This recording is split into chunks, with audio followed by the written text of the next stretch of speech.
When we last left China after the fall of the Ming. Puyi is taken away as emperor, abdicates the throne in 1911.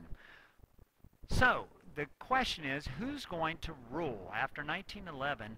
Who's going to rule China? And that's what we're going to spend the next little bit of time talking about, is how China moves from this chaotic state to a semi-stable government through World War II. So who are some of the groups who want to take over? Well, one of them is a coalition of students, middle class, secret societies, and military people. They all split apart.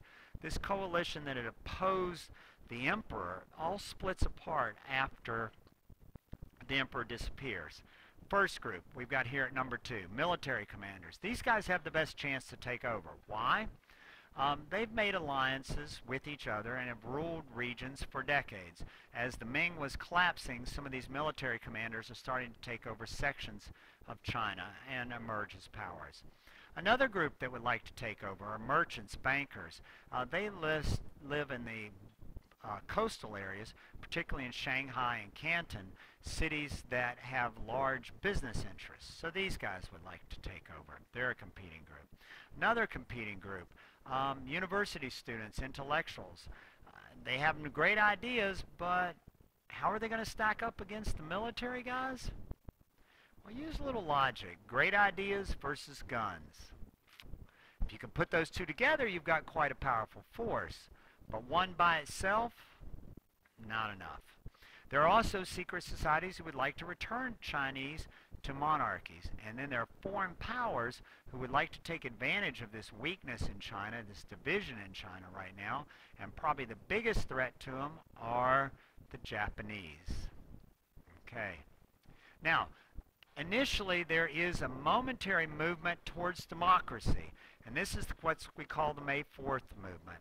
The May 4th movement are students and intellectuals who want to go for democracy. They want to westernize. They like the idea of Enlightenment thought. They like the idea of industrialization.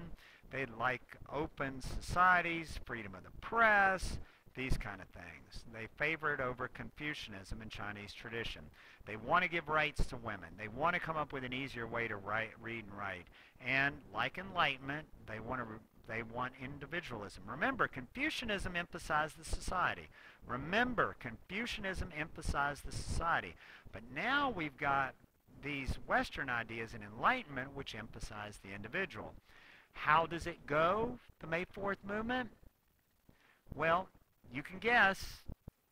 Great ideas, favor democracy, overturn tradition, no weapons, collapses. That's why it gets one day, the May 4th movement. All right.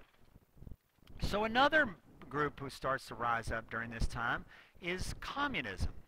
Now, communism is not fit for China. Remember, Karl Marx said that communism will result after industrialization, when workers are upset with working conditions and revolt and create this improved socialist state. The obvious problem for China to move to communism is it has no, that's right, no industrialization. It's hard to have a revolution against industrialization when it's a peasant-based society. One of the guys who emerges eventually as the most powerful communist leader is a guy by the name of Mao Zedong. This is a picture of Mao as a young boy. Okay, so how did communism rise in a country with little industrialization? Well, you have an intellectual guy by the name of Li. Li sees the power of organizing youth, and he says, okay guys, now proletariat, your workers, your proletariat, what it really equals are peasants plus workers. Plus workers. So it's peasants are the same as your proletariat. Why was Li so attractive? Many people felt betrayed by the imperialist powers, that being the Europeans and the Japanese. They have not liked the old monarchy of the dynastic cycles.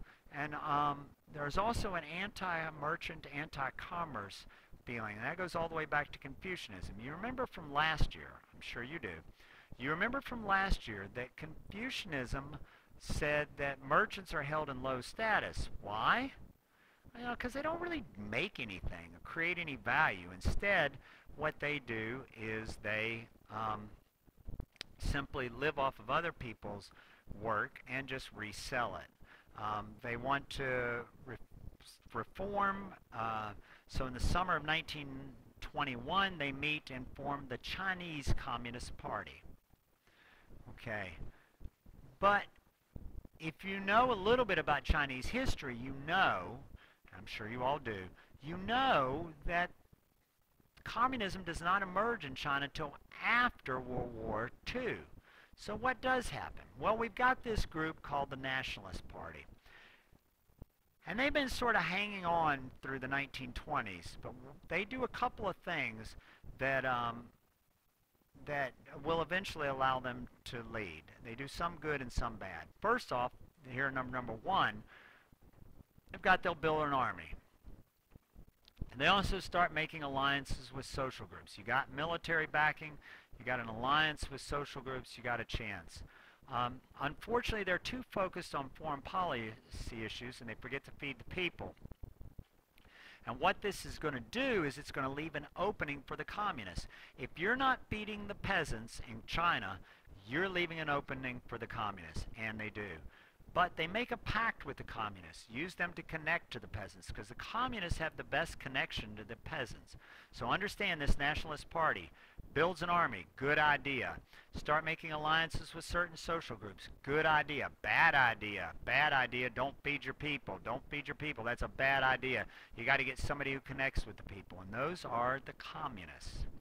All right, later, a guy by the name of Chiang Kai-shek rose through the military academy of the Nationalist Party, and he gradually increased power. And he hoped eventually to be able to confront the communists and the local warlords, which he will do. He will turn on the communists. Okay, so how did Chiang Kai-shek gain control over China? Chiang Kai-shek starts defeating warlords one at a time. He takes over regions, becomes head of a warlord hierarchy. So he does it militarily. He also turns and attacks the communists. He feels that if he can detach the head being the Communist Party, from the torso, that being the peasants, he can manipulate the peasants. And he gets support from the United States and Europe. Why?